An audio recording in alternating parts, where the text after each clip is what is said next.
Good evening, everybody. Sorry for the slight delay. Warm welcome to those attending and also to our viewers watching live on the Council's YouTube channel, Hillingdon, London. This is a meeting of Property, Highways and Transport Select Committee. My name is Councillor Keith Burrows and I'll be chairing this meeting.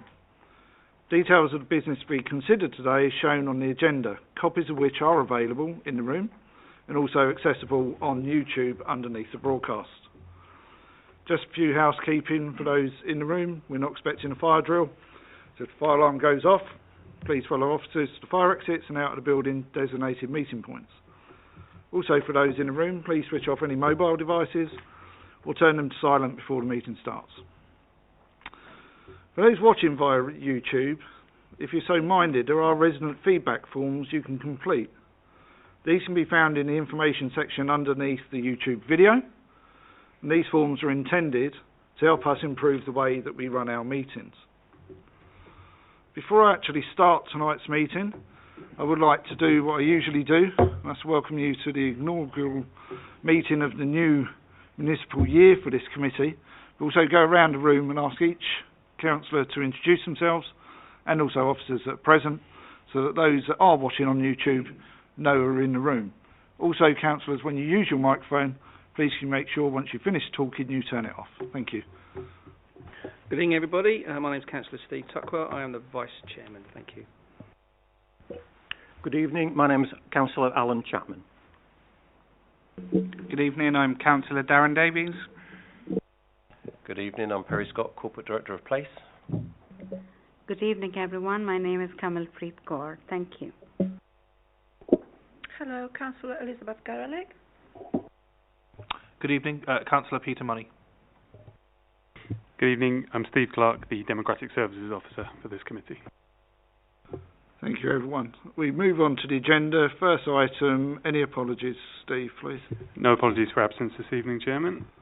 Thank you. Are there any declarations of interest in any matters that come in for us this evening? None shown. Okay, item 3, to receive the minutes of the previous meeting, which is shown page 1, agenda item 3. As usual, I'll just go by page. If you've got any alterations, please raise your hand. So page 1, page 2, 3, 4, 5, and 6. Are we happy that there's a true and accurate record of our meeting that was held? Agreed? Okay, thank you. Moving on to agenda item 4, we have to have this in here. And when I read it, I thought, oh, why? But this was the election of the chairman, election of vice chairman that was held at the full council meeting in the chamber on the 11th of May. I was elected as chairman. The vice chairman was Councillor Steve Tuckwell, was elected. And the meeting then closed at 9:20 p.m. We agree with that paper? Right, now then, this is where we move on to the actual agenda. Before we do, I just want to confirm that items of business marked as part 1 will be considered in public and that any items marked part 2 will be considered in private. I can confirm this evening's agenda, both A and B, are part 1, so will be all considered in public. So we move on to agenda item 6, which is Select Committee's review, attaining best practice and value for the Council's Highways Resurfacing Programme. Steve, shall I just pass over to you, please? Of course. So over the last municipal year, members will be aware that they've been conducting a review into the Council's Highways Resurfacing Programme. That review is coming to its end, and so we're looking for ideas for recommendations that could go forward to Cabinet. A final report for the committee's review will be drafted and hopefully presented to the committee for approval at the next meeting. I'd like to draw members' attention to page 11 of the Agenda Pack A. This is essentially a sheet of ideas that comes from the minutes of all the meetings, all the witness sessions, all the sessions that have taken place over the review. these are essentially the ideas that have come through from members just during discussions and debate in those meetings with officers and with witnesses. I'd recommend that members explore these ideas for potential recommendations to take forward into the final report. Of course, we're also open to receiving new ideas from members based on the review and the findings. And then finally, it was just to note that this item was deferred from our last meeting because Councillor Chapman and Councillor Money weren't present, so it was thought that as key members of the committee, it was ideal that they be here when we discuss this item for putting the findings together. It's also handy that we do have the corporate director for place here, as this does fall under his remit as well. So he can be a sounding board for any ideas that the committee may have. So with that, I'll pass back to the chairman. Thank you, Steve. I think the list you have on page 11 does make up a good basis for the report, or certainly a good part of the report.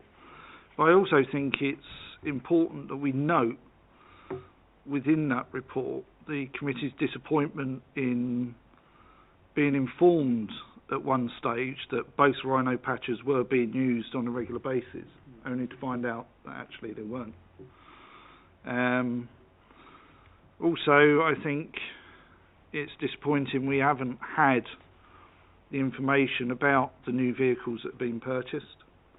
And you've got here endorsed the use of new technology, new vehicle purchase. We did request that at our previous meeting, we still haven't got that. We asked that was sent to you, and as yet that hasn't been received. So I think we do need to stress that when committees, any select committee, asks for information, that information is forthcoming when asked by the chairman or anybody on any select committee. I will open it up to councillors. Councillor Chapman. Thank you, Chairman. Well, obviously my apologies for not being here last time, and many thanks for holding fire on this until I was back. I echo what you say about the rhino patches. I was going to mention in October we heard about warm mix asphalt and Agribind, which obviously you've referred to generically, Steve, in terms of new technologies. Bearing in mind that was 8 months ago, I would hope by now we could get a bit of an update and an indication of whether it's a thumbs up or a thumbs down, shall we say. The other thing I was going to say, Chairman, sorry, again, in terms of the rhino patches, I know we eventually got agreement for a site visit, which sadly I couldn't attend, and I know most of the other committee couldn't attend. Bearing in mind we've got some new people on as well. Would it be possible to go down that alleyway again and see if we can get a site visit? Thank you. We have the relevant director here who can be our sounding board. So we have ordered some new machines to replace the rhino patching machines. They are due in over the next couple of weeks. There's probably about 2-week training for officers to how to use the product and the machines, and then we'll happily arrange a new visit out. No problem at all. And on the warm mix, we have trialled the warm mix. We have got it in a couple of roads, and really we're just monitoring its performance, because whilst it's being sold as reducing carbon, which technically it's heated and it's done a different way, we need to see how it performs. So we're just monitoring its performance at the minute. I would just make one request, that when we do set up a site visit, we take into account that we're now coming into the summer holiday period. So we're probably looking towards the end of August, September time, I would think, if other committee members are in agreement with that, because obviously we've probably all got commitments over the next couple of months. Yeah, I'll arrange it with Steve.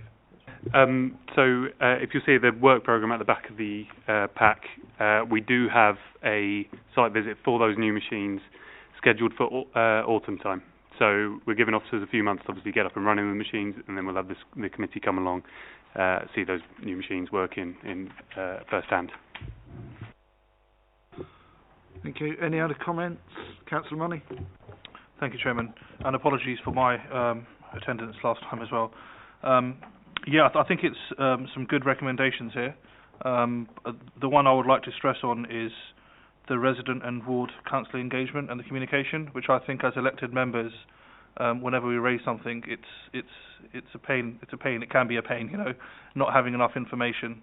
So if we can have some emphasis on that, and I hope other members also agree that it's a difficult task coming back to residents where you don't have timescales or no transparency in the way the council operates, and the priority list as well. I think for me that's quite important. Definitely looking forward to the Rhino patch repair, the new machines. So yeah, it's a good thing, and also a bit more transparency maybe on the inspection of the works carried out, because not all of the sites are inspected or not all of the works are carried out. And I know we get a 12-month guarantee on it, but it'll be good to see how it's graded and how it's looked throughout the year. Okay. Thank you. Thank you. Councillor Tuckwell? Yeah, thank you, Mr. Chairman. Yes, it's sort of coming into this after a lot of great work has been done by this committee, being new on this committee.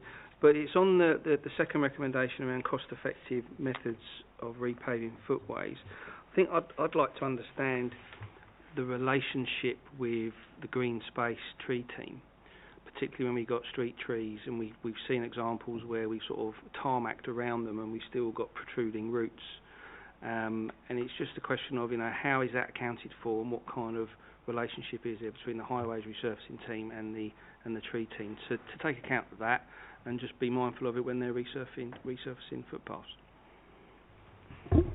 Barry, do you want to pick up on that? Yeah, I think that's is a key point really, and the team have now got a process of consulting with the green spaces at the same time.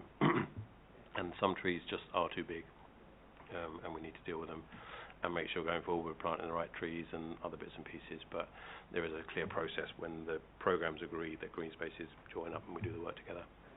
Thank you. Yep. I do, picking up on what Councillor Tuckwell said, I do think that that's a good point to make within the report, so that it is highlighted that, it may be in place, but as a committee we want to make sure it's in place and functioning and working. Any other comments? Come back on that. Yeah, I'll come across the end. Sorry, if I could just come back on the point. I think it's just, again, this has come up before, but there's sort of like a conflict in priorities, isn't there? So we all want to protect trees, but then we also want sort of safe footways as well. So it's just about making sure, and as Perry has said, that relationship is now there, but I think we do need to make reference to it in the recommendations. Thank you. Councillor Garlick?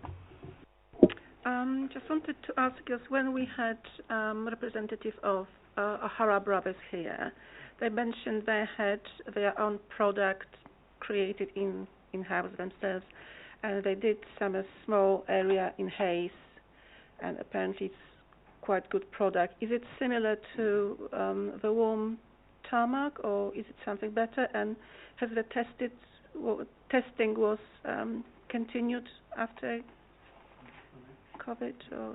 I believe that product referred to was the Agribind product, which is mentioned here, and considering committee would like an update on how the warm mixed asphalt trials are going and the Agribind trials are going, I'll seek some further information on how those products are being trialled and what the future looks like if we are going to adopt them further.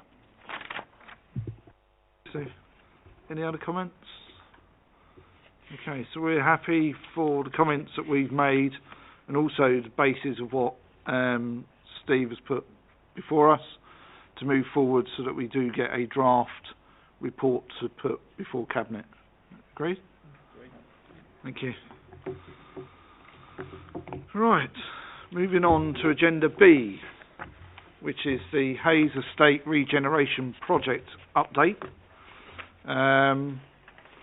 This is over to you, Perry. I'll open the floor to you and then open it to councillors if they've got any questions regarding this. Is that okay? Thank you. Okay, so thanks for the opportunity. So this report is a quick summary of where we are to date with the 2 regeneration schemes we've got working in Hayes. It outlines the timescales that have been involved to date, and as you'll see, it is quite a lengthy process to get regeneration off the ground. We're in a good position now where we have got 2 schemes, the Avondale Estate and Hayes Estate, fully up and running with a development partner on board, and we are working through the process of delivering those 2 schemes. I think it's worth noting in the steps we've taken the extensive work we did with the residents in terms of getting these schemes approved and on site. We had a whole raft of resident engagement really early on around what are the challenges on the estate, what are we trying to fix, which led to us coming up with a high-level brief. We then run a ballot with all the residents on the estates to check if they wanted us to go ahead and do this, and we had really positive results from that. I think that's, down to the good work we did, but equally, that the really good engagement from residents in that process. The whole process is governed by the law of the land, following the GLA good practice and what we have to do, so that was very good. We're now in a place where we have our partner on board, Higgins, and they are on site with the enabling works, hoarding going up. Physically, residents can see stuff going on. We've maintained resident engagement groups on both estates, and there's regular meetings with the residents. They are fully informed of what's happening. But also, when you read into some of the detail about the social value piece, residents are starting to see benefits already, and they're engaged, and they can see what's coming up, and they're fully informed in all of the planning decisions and the specifications and what we're delivering. So the process has worked really well, and what is good from our point of view, from officer point of view, we've got really good knowledge now to take this forward in the future. And we're now into the full delivery mode. And so far so good. Thank you. Any questions for Perry? Councillor Tuckwell? Yeah, thank you, Mr. Chairman. A couple from me, really. It's really encouraging to see, the resident engagement piece here, and there's been lots of work put into that, and I can see the newsletters as well is part of that work. Just interested in how the transition of people moving out has worked and how that's going.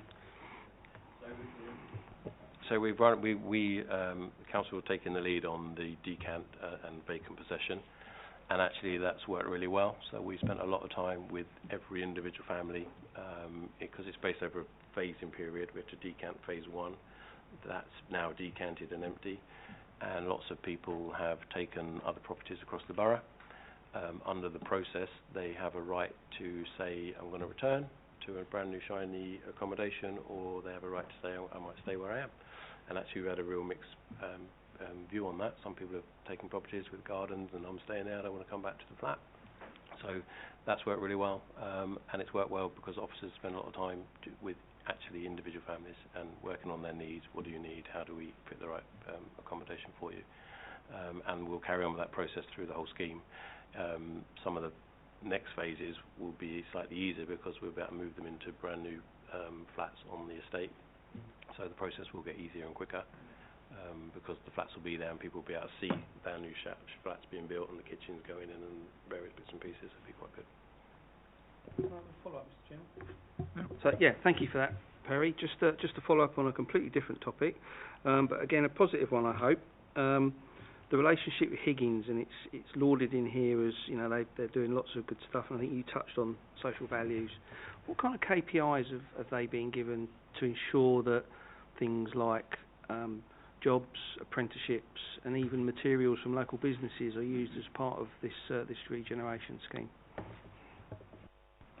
Yeah, I mean the social value was quite a major piece in terms of our evaluation, and we have a whole raft of stuff in the contract that holds them to account around the number of hours they do for apprentice schemes, where their supply chain are, number of jobs they create.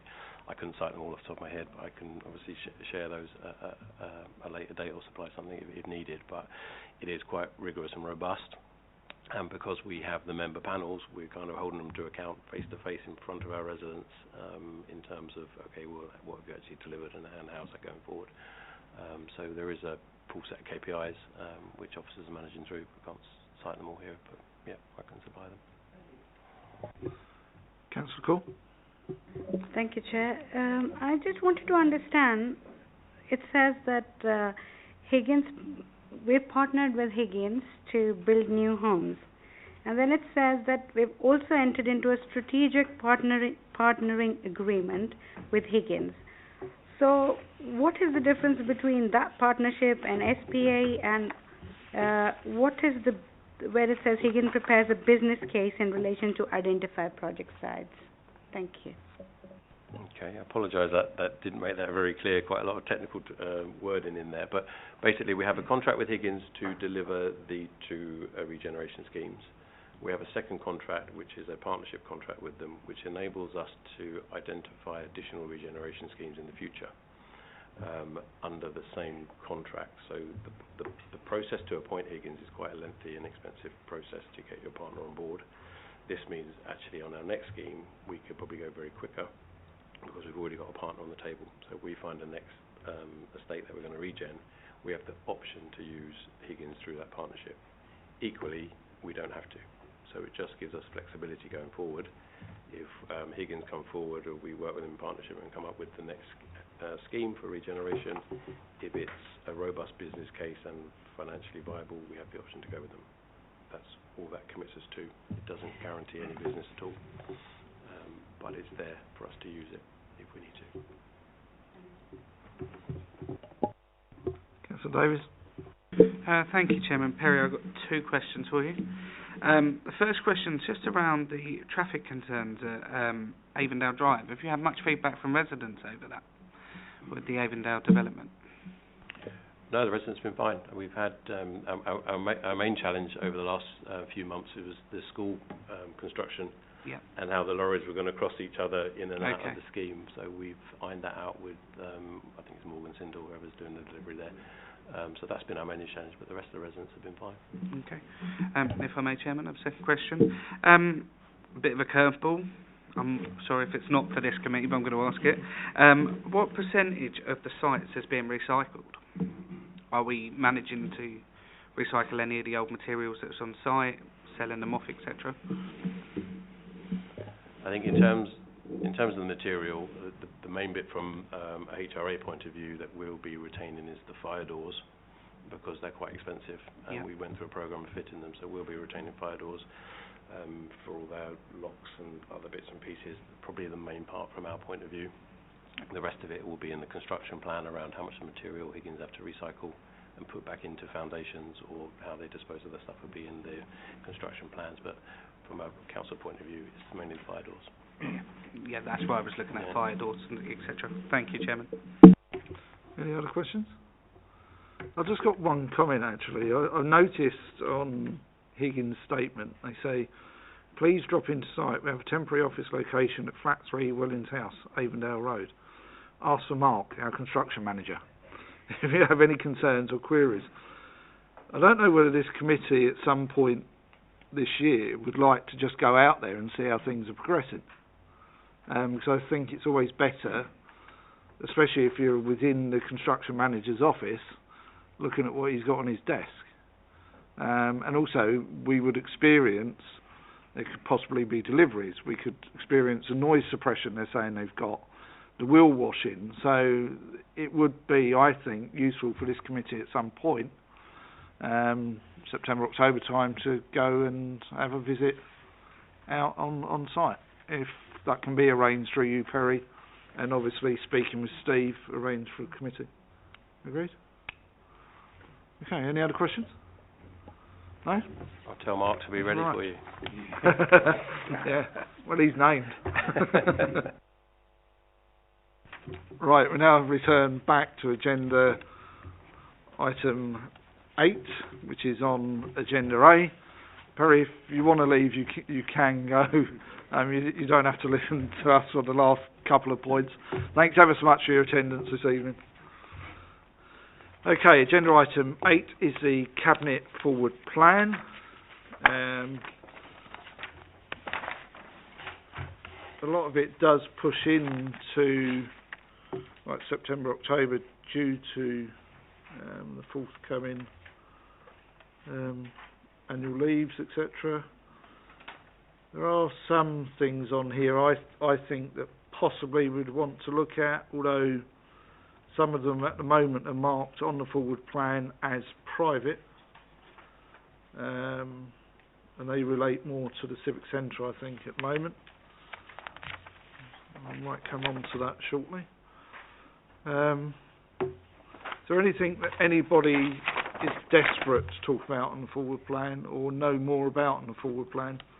Remembering some of these are still in private at the moment. No. Oh, Councillor Core. Chair, I was just thinking in terms of electric vehicle strategy, if there was still scope for public consultation, because I think it was mentioned a couple of years ago and then it has totally been done away with. Because we are still in the process of looking at the supplies and everything, I think there would still likely to be room, and it would be good if it could go to some sort of public consultation with regards to EV strategy that we have. Thank you. We've got the EV infrastructure report, the annual infrastructure report, coming January, to our January meeting, if you look at the work programme. It may be prudent to hold till then, see what's in that annual report, and then we can comment further to progress it further then. That's coming to us in January as part of our work programme. So we will have the opportunity then to push it further. Okay. Any other comments on the forward plan? So we're happy with that at this stage, yes? Okay. Thank you very much. Moving on to agenda item 9, which is our work programme. You'll note that our next meeting is the 11th of July in this committee room, and we are due to have our draft report for our major review. We're also due to have the forward plan monthly monitoring, which we always have anyway. But then we also get, which I think is going to be an interesting project progress on the Useley and West Drayton Leisure Centre, which again I think at some point may be good for this committee to go and have a look at once we've had that progress report. That is all we've got on there at that point. The Civic Centre Works project update we don't get until November. Is there a reason we're not getting it until November, Steve? I can request with officers that comes earlier. You might notice down in site visits we have a to be confirmed site visit to see the works in progress at the Civic Centre. This is subject to discussing with officers when would be the most appropriate time for the committee to come along and actually see something of benefit rather than just seeing the construction site. But as you know, it's a liquid document, the work programme. If the committee wants to see that information earlier, then we can talk to officers and request that information to come earlier. If we can, it might be a good idea to see if we can move it forward a month. 2 months is probably pushing it, but if we can move it forward a month. But it could get back to the point that you've made, that there may not be enough substance to give us a decent project update. Because it may have only just started to flow through and not quite be there. So if you can just discuss that with officers and let myself know as chairman and Councillor Money as Labour lead on what officers state, and also Councillor Tuckwell as vice chairman, please. But it could be the fact that there won't be enough fluidity for us to look at there. So that's what's coming in July. I think most of that meeting in July will be taken up with the draft report, to making sure we are happy with it, making sure that recommendations are going to progress through what we want to say and what we want to push towards Cabinet. So with that said, are we happy with our work programme at this stage? One thing to note. So just a note on the work programme, it's in its draft format. You'll notice that towards the end of 2023 and start of 2024, it's a little bit bare. So we'd welcome the committee's suggestions for items they'd like to see further information on, obviously under the committee's remit. But yeah, we'd like to pad out that kind of early 2024 part of the work programme. So if the committee do have any suggestions, then feel free to email me through the chairman if you wish, and we can talk to officers and see what we can bring to the committee. Thank you, Steve. So with that said, any other questions at this stage? No? I declare the meeting closed. Thank you very much, Steve. Thank you very much, everybody, for your attendance this evening. And I'll see you in July.